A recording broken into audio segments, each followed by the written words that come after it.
Hi there, welcome to one more episode of the Allplane Podcast, where aviation innovators and entrepreneurs share the coolest projects they are working on.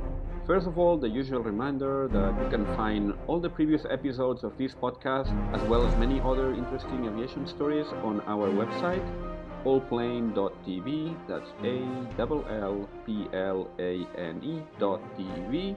Don't forget to subscribe to the newsletter as well, bi-weekly newsletter. And now let me introduce you our guest today, Carmen Murer.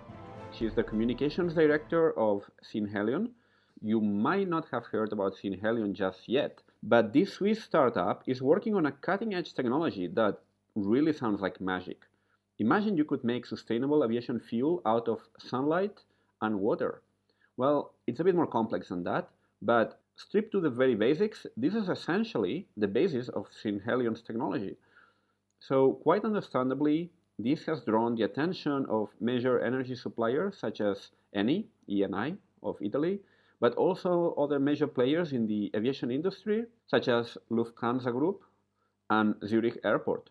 Too good to be true? Well, let's listen to the story of Synhelion and its promising technology directly from Carmen. Hello, Carmen. How are you? Hi, Mikel. Thank you very much for having me. It's nice to be here. Thank you very much as well for replying so fast to my invitation to participate in the podcast. I normally don't do it with such a short notice, but the other day I was doing some research in the field of sustainable aviation fuels, and I came across Synhelion, the company that you work for and that we're going to be talking about now.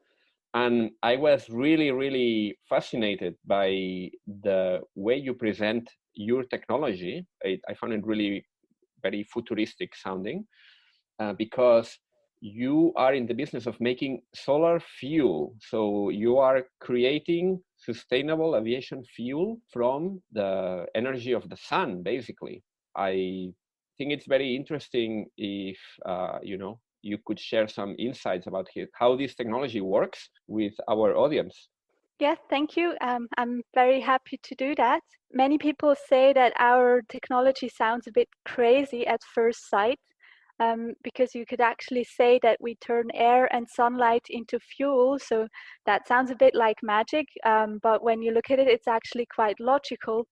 Because when you burn a fuel, CO2 is released, and we just take that CO2 and turn it back into fuel. So you could also say that we try to reverse combustion. Yeah, and one of the main applications of this is, and one of the main areas where you're focusing your efforts is actually in aviation. And that's why I think it's very interesting to have you here on this podcast, which is mainly about aviation. You are basically a spin-off of ETH Zurich. It's a university, a research institute. What is it exactly? Yes, ETH Zurich stands for the Swiss Federal Institute of Technology. And it's a very renowned university in Switzerland that develops a huge amount of technologies. And that's also where we come from. We are a spin-off from ETH Zurich. We were founded in 2016, and the basis from our technology comes from the research that has been done at ETH Zurich. Mm-hmm.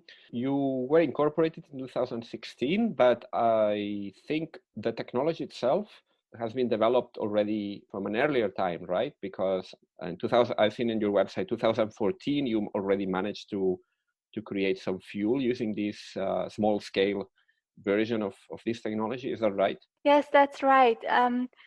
This idea of turning CO2 into fuel, that's actually not that new. It already arose sometime in the 80s.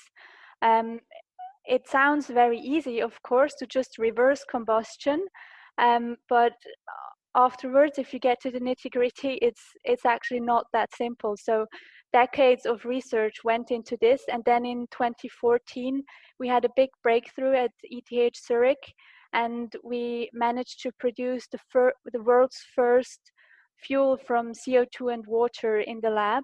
So that was one of the big milestones in the past. And then afterwards, Synhelion was founded to bring this technology to the market.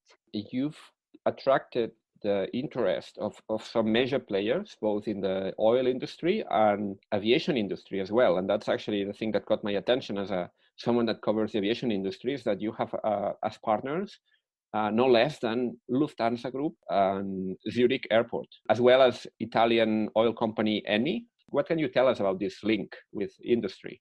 Yes, the link with industry is very important in the scaling up of our technology. So we have been in a collaboration with Italian oil and gas company, as you said, Eni, since 2017.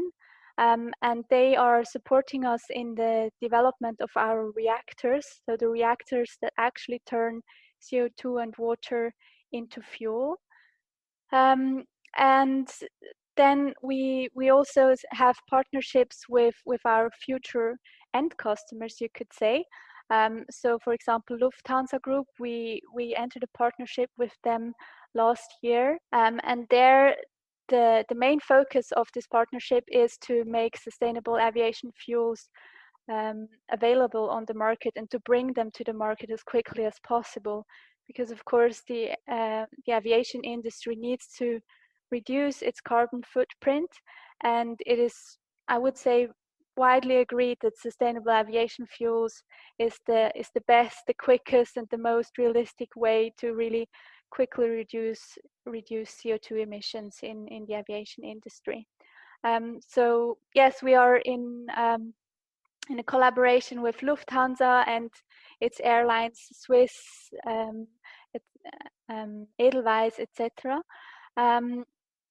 And then on the other hand, we also started a partnership last year with Zurich Airport. Zurich Airport actually wants to buy all the fuels that our first demo plant will produce at cost price. So that was another great success for us.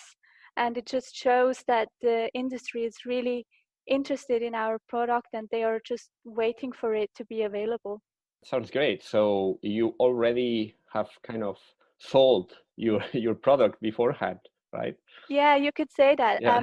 Yeah. Zurich Airport wants to support us because they want to reduce their carbon footprint, and they see as well that sustainable aviation fuels is one of the key solutions, and that's why they want to even take a role in the development of these fuels and not just wait until we have them on the market, but already support us before that on the path to the market. Mm-hmm. Yeah, we're gonna go back to the let's say financial economic aspects of it later on, but first of all, I would like to go deeper into the technology itself. Because it sounds like magic. How does it really work in practice? Basically, what you're doing is you are taking carbon that is already in the atmosphere and you are converting it into fuel. There is some type of carbon capture process, or what can you tell us about the whole thing? How the whole process works?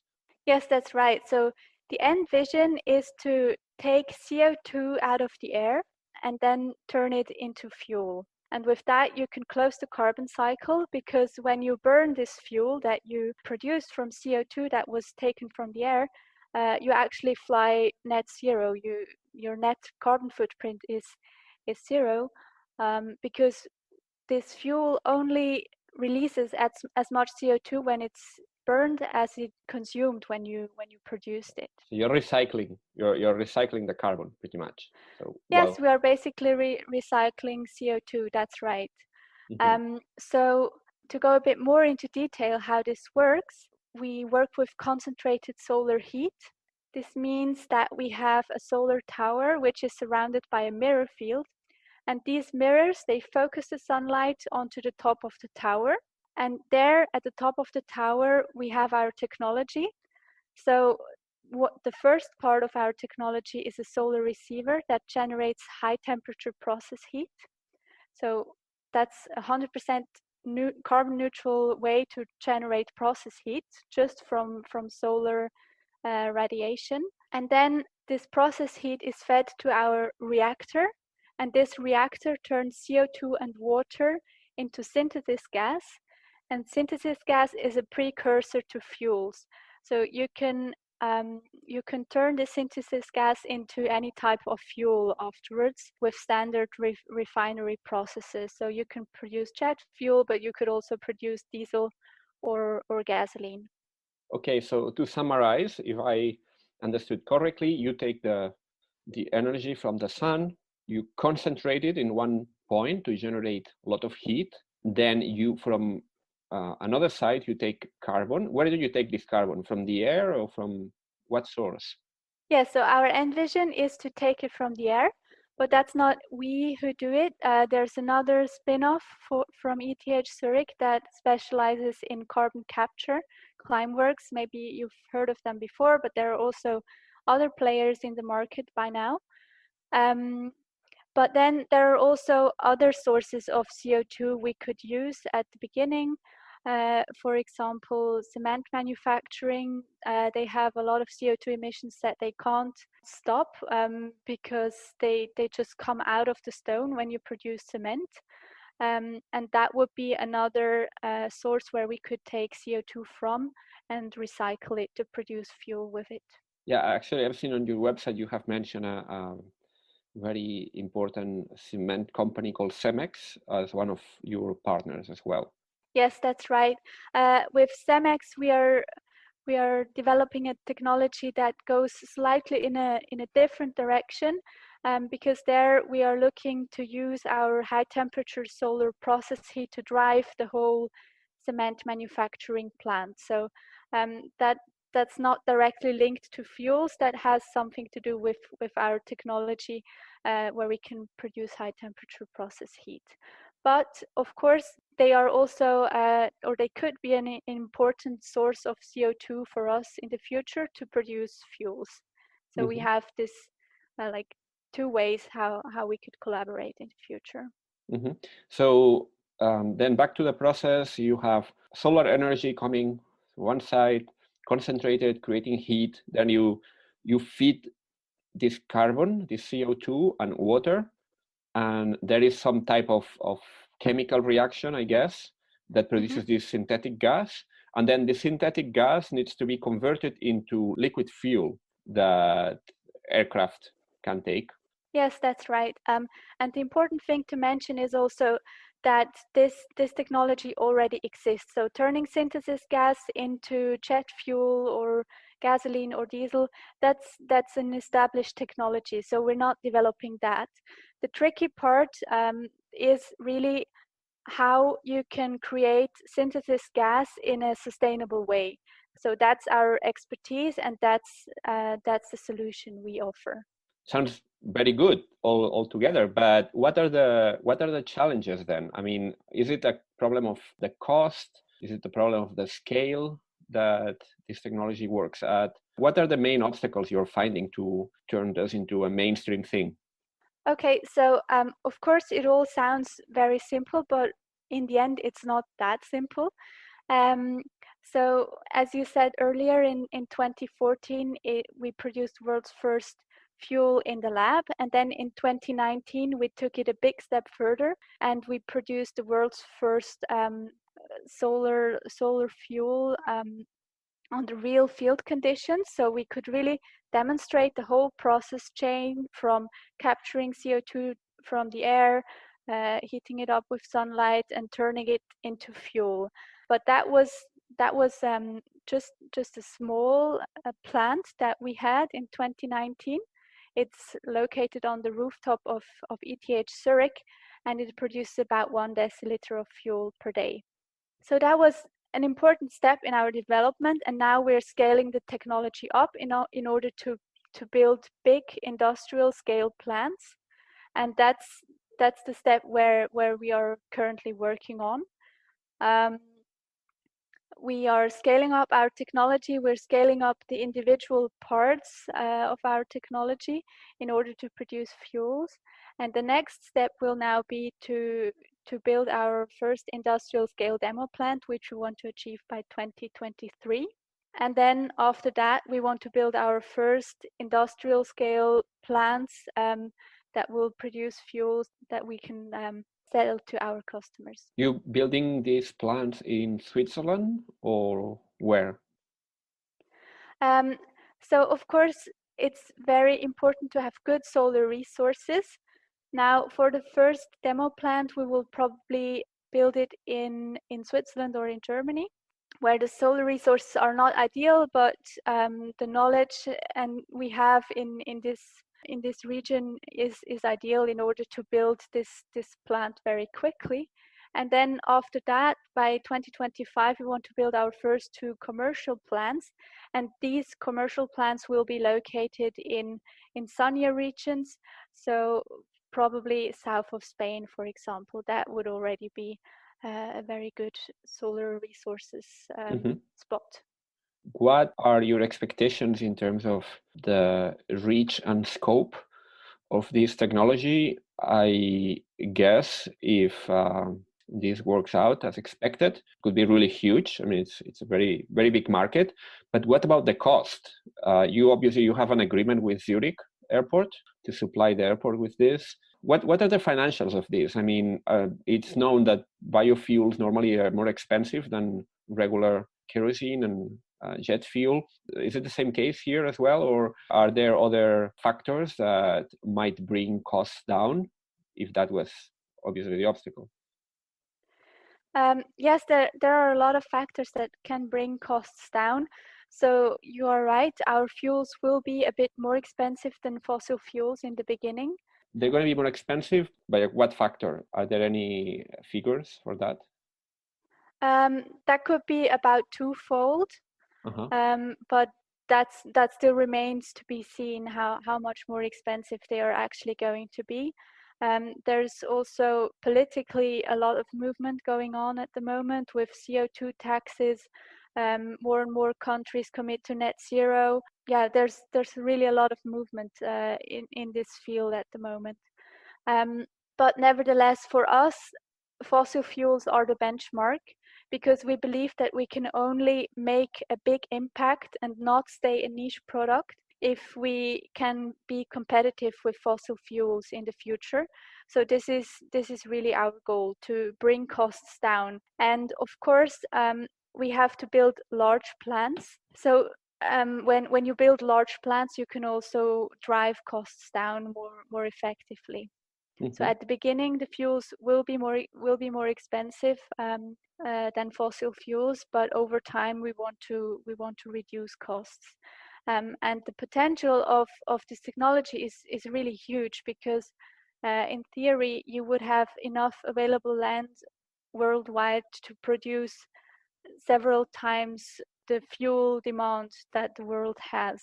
And also for the aviation industry. The aviation industry consumes at the moment, well, before the coronavirus, about 300 million tons of fuel. And with our technology, we could produce about 50 times as much. And this means that even single countries could cover global jet fuel demand. Countries like the United States, like Saudi Arabia, Australia, or Argentina alone, they could produce enough fuels to cover the whole aviation industry. And the output, that fuel that you're producing, does it have limitations when it comes to its use? So it doesn't need to be blended in a specific percentage. What can you tell us about this? Yes, at the moment, you're only allowed to fuel up a plane with 50% sustainable aviation fuel, and 50% still needs to be conventional fossil fuel. That's just for certification reasons, I assume, but this is also expected to change over time. Yes, actually, yeah, there were some news that companies like Boeing, Rolls-Royce, etc., were looking into this 100% biofuel proportion. Yeah, that's right. In the near term, well, near to medium term, but yeah, definitely, I think we're going to see movement in this direction. What about the plant? Does it require a very large investment to have one of these plants? Does it need to be a very big space, or is something that can be deployed at many different locations relatively easily? So yes, these plants are typically quite large. So we're talking about several square kilometers for a plant that is a really large plant. And is it because of the mirrors? Because you need to have all these solar mirrors harvesting the sunlight and projecting it into a specific point. Yeah, so you need definitely some space for these mirrors. And then also if you build larger plants and then you also have the fuel synthesis right next to it, that's another factor to drive down costs. So it doesn't make sense to build a lot of small plants all over the place, but to have larger facilities in one place together. So yes, this technology does require a considerable amount of land, but it is typically desert land, so it's not arable land, and we're not competing with agriculture, which is a very important point, I think. Mm-hmm. Yeah, in your website, you also mentioned that you are working on a project. I don't know if it's a derivative of this project, or is a different technology you are developing in parallel to produce hydrogen as well. Yes, with the more or less the same setup, you could also produce hydrogen, because we have this high temperature process heat and the reactors, and in these reactors you can have different ingredients going into it and have different reactions driven with the solar heat. So that's why we can actually produce a range of fuels such as diesel, kerosene, gasoline, methanol, methane, or also hydrogen. That would also be an option. Mm-hmm. Do you need to add methane to the mix, or it's only CO2 and water? Because I remember having read on your website somewhere that you also using methane to create that. Yes, that's right. That's actually an intermediary step we want to take, just because this technology to turn only CO2 and water into fuel is still a bit more complicated, and it has more innovation behind it than turning CO2, water, and methane into fuel. That's based on already industrialized reforming technology. So that's why we want to start with this technology first, where we also have a part of methane in the ingredients at the beginning. And with this, we can produce fuels that are partially renewable and still have a small amount or a small fraction of fossil components.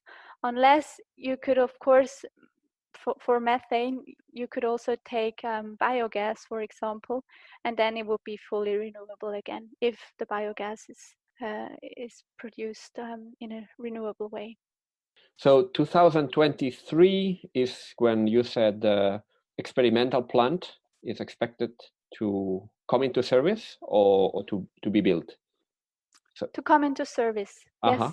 What was the next milestone? Creating an industrial scale facility that was... Yes, actually two facilities that we want to build by 2025.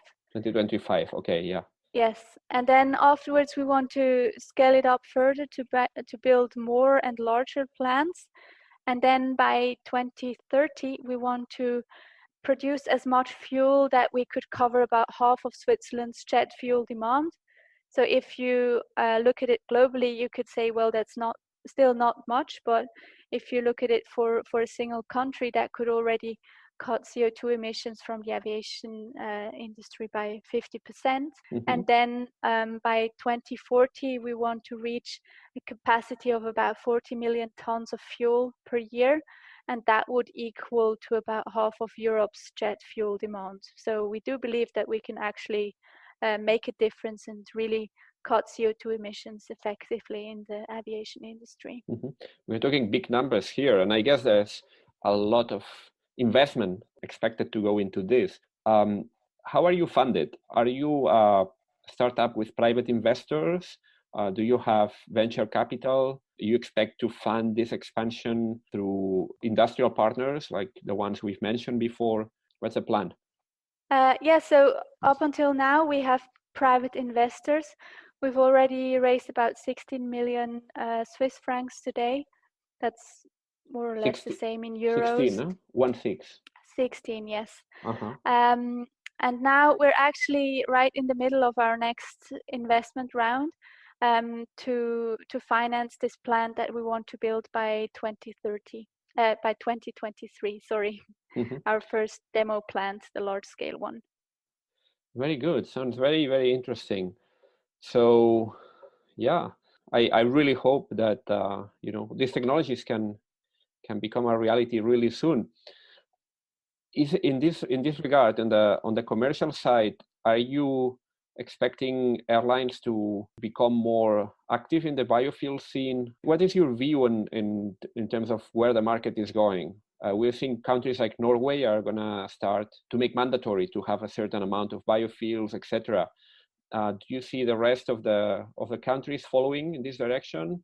Yes, I think politics is going in this direction. For example, if you look at the EU with the Green Deal, they want to reduce their emissions from transportation by 90% by 2050. And the EU is actually also drafting legislation at the moment for sustainable aviation fuels. They want to promote them and help sustainable aviation fuels get more to ramp up their production and to be more available, and to actually also create a market with many different players who can provide sustainable aviation fuels. And we see that the interest from the industry is really big. So not just from airlines and airports, but in general from the whole aviation industry, and also from political side, because everybody's desperately looking for solutions at the moment. So, Carmen, tell me something. At a time when there are other startups, other researchers working on things like batteries for electric aircraft. There's been a lot of talk about hydrogen as well. What would be your pitch when people ask you why invest in biofuels when there are all these other projects working now on alternative, completely different types of propulsion? Well, the energy density of liquid hydrocarbon fuels like jet fuel is just extremely high, and it's almost unbeatable, you could say. Well, if you take an example, jet fuel has a 100 times higher energy density than the best state-of-the-art batteries that are available at the moment, like the Tesla S battery. Of course, batteries will improve over time, but at the moment there is no real solution to that problem. If you want to do a long distance flight and you want to do it with an electric propulsion, the battery is so large and heavy that the plane could not even take off. So that's why we take a different approach, and our goal is to replace fossil fuels with clean synthetic fuels, so we can use the same infrastructure that we've already built up and just replace fossil fuels with cleaner fuels. Sorry, just one note for the audience. When you talk about density, is the amount of energy that is packed in a specific unit of weight. How you measure that? It actually counts for energy per mass and energy per volume. I don't know the exact numbers for both of these, but it's many times higher, the energy density in both cases of liquid fuels than of batteries. So for small planes, for short distances, I do believe that e-fuels, or that, sorry, not e-fuels, that electricity can be a good option, and there's a lot of technology being developed. But for long distance flights, there's not really a solution yet. And I think that sustainable aviation fuels are a very good solution that can be implemented fairly quickly, because you don't need any new infrastructure. You can keep using the whole existing infrastructure. That's not just the planes, but also the fuel stations at the airports and the refineries and the whole distribution system that we've built up over decades for fossil fuels, that we can keep using this infrastructure. And the problem that we have is not the type of engines we use, but it's what you put into this engine. And if you can just replace the polluting fossil fuels with clean synthetic fuels, then in my way that's a very quick, and well, not very quick, but it's it's definitely quicker than developing a whole new infrastructure for fuels and for planes.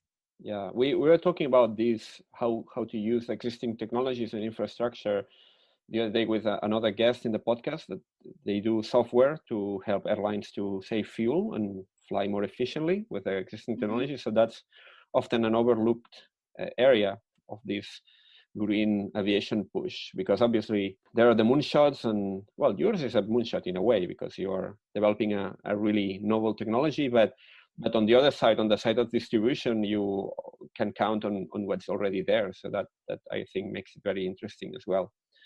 Well, Carmen, it's been great learning about the technology you are developing at Synhelion. It's definitely a project that I'm sure we will hear a lot more about in the coming years as you move along the way to develop all these plans and to test and deploy this technology. Thank you so much for being today in the podcast. Hopefully we'll be able to speak in some other occasion when you have reached all these new milestones and see how the whole project is going.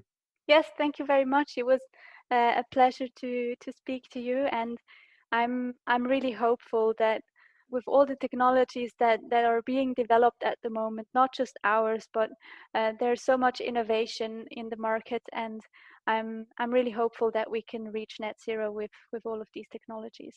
Thank you so much. Before you go, and if you like this podcast, a quick reminder that it would be absolutely great if you could please give it a rating on Apple, Spotify, or whichever platform you're using, or recommend it to a friend or whomever might be interested. Thank you very much, and see you soon.